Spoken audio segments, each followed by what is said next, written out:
नमस्कार दोस्तों, मैं राकेश श्रीवास्तव।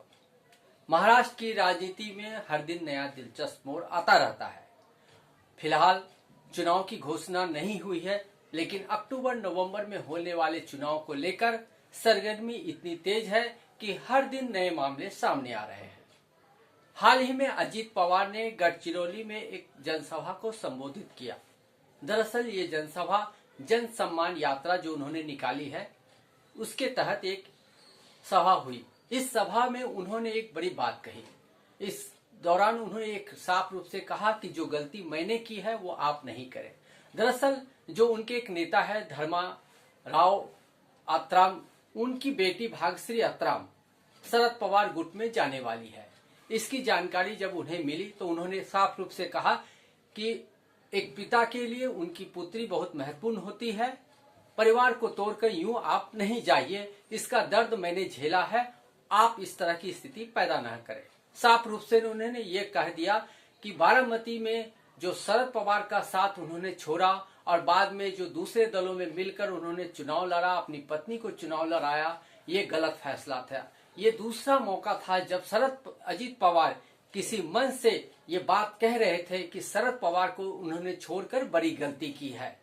तो क्या ये माना जाए कि अजीत पवार शरद पवार को छोड़कर गलती मान रहे हैं और वापसी के लिए भी रास्ते देख रहे हैं? ये सवाल इसलिए है क्योंकि उनके जो महायुति का जो गठबंधन है उसके अंदर जो चीजें चल रही है वो बिल्कुल भी सामान्य नहीं है, वो असामान्य तरीके से चल रही है। एक तरफ देवेंद्र फडणवीस है, दूसरी तरफ एकनाथ शिंदे है और तीसरी तरफ अजीत पवार है। अजीत पवार के गठबंधन में आने के बाद और लोकसभा चुनाव में जो परिणाम आए उसके बाद से लगातार अजीत पवार हाशिए पे है, उन पे निशाना साधा जा रहा है। दरअसल ये माना जा रहा है कि भारतीय जनता पार्टी को जो सीटें कमाई है उसके पीछे भारतीय जनता पार्टी और जो महायुति गठबंधन है उसका अजीत पवार के साथ जाना है। तो अजीत पवार को साथ लाने की वजह से ये नुकसान हुआ है। ये नुकसान की वजह से अब जगह जगह, अभी हाल ही में 2 दिन पहले ही भारतीय जनता पार्टी के कुछ नेताओं ने पुणे में एक जो बोर्ड लगा था जिसमें राष्ट्रवादी कांग्रेस पार्टी के नेताओं ने बोर्ड लगाया था, उसको काली पोत दी। उन्होंने आरोप लगाया कि भारतीय जनता पार्टी के जो विधायक काम कर रहे हैं और उनका श्रेय लेने की कोशिश अजीत पवार गुट के नेता कर रहे हैं। तो अंदर खाने जो हलचल मची है वो अब बाहर भी आने लगी है। दूसरी तरफ एकनाथ शिंदे हैं। एकनाथ शिंदे का लोकसभा चुनाव में प्रदर्शन ठीक ठाक रहा, इसलिए भारतीय जनता पार्टी के लिए वो जरूर आवश्यक बने हुए हैं। लेकिन अजीत पवार को कहीं न कहीं एक मैसेज देने की कोशिश की जा रही है कि या तो आप खुद पार्टी से या गठबंधन से बाहर हो जाए या फिर अपना रास्ता तलाश ले, क्योंकि एक के बाद एक इस तरह की चीजें सामने आ रही है जिस पर महायुति की तरफ से साफ रूप से कुछ भी नहीं कहा जा रहा है।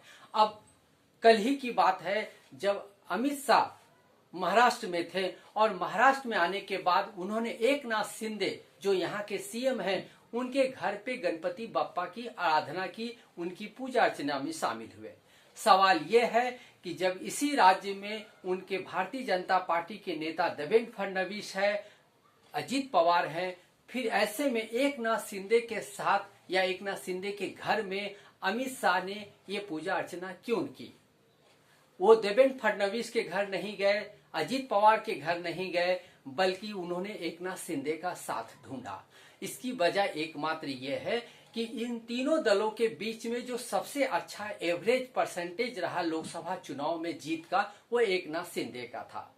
तो भारतीय जनता पार्टी ऐसे नेताओं को साथ लेकर आगे बढ़ने की कोशिश कर रही है जिनका लोकसभा चुनाव में अच्छा प्रदर्शन रहा है और एकनाथ शिंदे इसमें फिट बैठते हैं।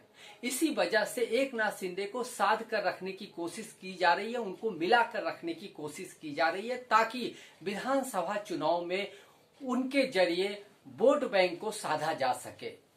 अब सवाल ये उठ रहा है कि जब भारतीय जनता पार्टी ने अजीत पवार को अपने साथ लिया है तो फिर एकनाथ शिंदे के साथ इस करीबी का मतलब क्या है? सीधा सा मैसेज है, अजीत पवार के साथ भारतीय जनता पार्टी ज्यादा दूर तक नहीं जाना चाहती है।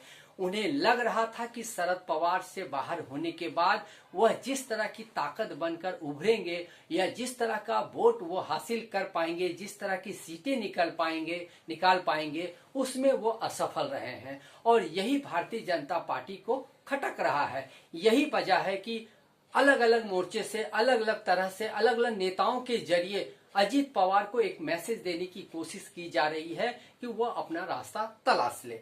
वहीं दूसरी तरफ अजीत पवार भी इस बात को पूरी तरह से मानकर चल रहे हैं कि भारतीय जनता पार्टी की जो ये महायुति है इसमें वो किसी तरह से फिट नहीं बैठ रहे हैं।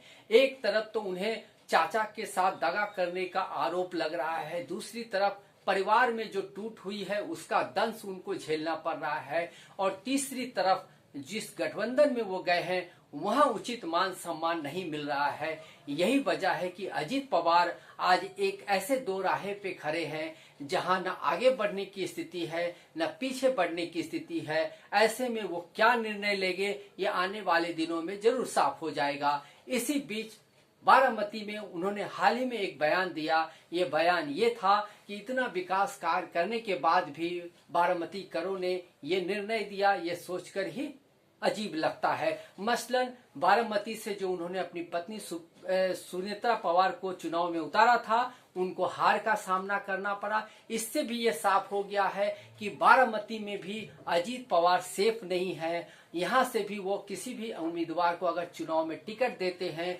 तो उनकी जीतने की संभावना ज्यादा नहीं है।